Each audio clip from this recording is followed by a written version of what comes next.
ಸಾಲು ಮರದ ತಿಮ್ಮಕ್ಕ ಬರೀ ಮರ ನೆಟ್ಟವಳಲ್ಲ, ಉಸಿರಿನ ಭವಿಷ್ಯವನ್ನೇ ಬಿತ್ತಿದವಳು. ವೃಕ್ಷ ಮಾತೆ ಎಂದೇ ಖ್ಯಾತಿಯಾದ ಸಾಲು ಮರದ ತಿಮ್ಮಕ್ಕನವರ ಬಗ್ಗೆ ಬನ್ನಿ ತಿಳ್ಕೊಳ್ಳೋಣ.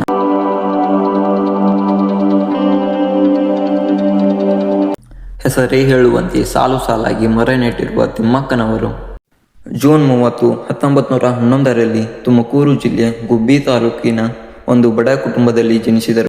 ತಂದೆ ಚಿಕ್ಕರಂಗಯ್ಯ, ತಾಯಿ ವಿಜಯಮ್ಮ. ಅವರಿಗೆ ಯಾವುದೇ ಔಪಚಾರಿಕ ಶಿಕ್ಷಣ ಲಭ್ಯವಾಗದೆ ಹತ್ತಿರದ ಕಲ್ಲು ಗಿರಣಿಯಲ್ಲಿ ಕೆಲಸ ಮಾಡುತ್ತಿದ್ದರು.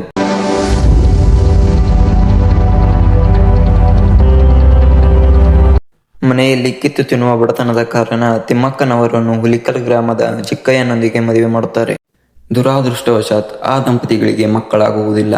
ಮಕ್ಕಳಿಲ್ಲ ಎಂಬ ನೋವನ್ನು ಮರೆಯಲು ಆಲದ ಮರಗಳನ್ನು ನೆಡಲು ಆರಂಭಿಸುತ್ತಾರೆ.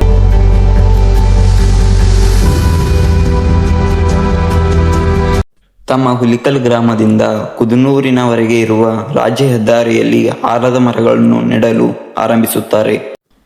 ಒಟ್ಟು 284 ಮರಗಳನ್ನು ನೆಟ್ಟು ತಮ್ಮ ಮಕ್ಕಳಂತೆ ಪೋಷಿಸುತ್ತಾರೆ.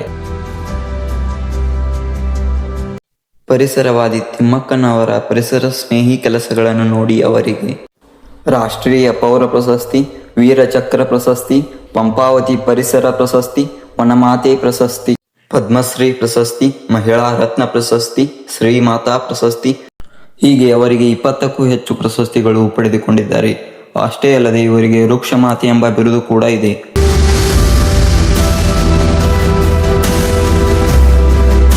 ಅವರು ನಮ್ಮನ್ನು ಬಿಟ್ಟು ಇವತ್ತು ಅಗಲಿದರೂ ಅವರು ಬಿತ್ತಿರುವ ಉಸಿರು ಮಾತ್ರ ನಮ್ಮ ಹತ್ತಿರವೇ ಇದೆ.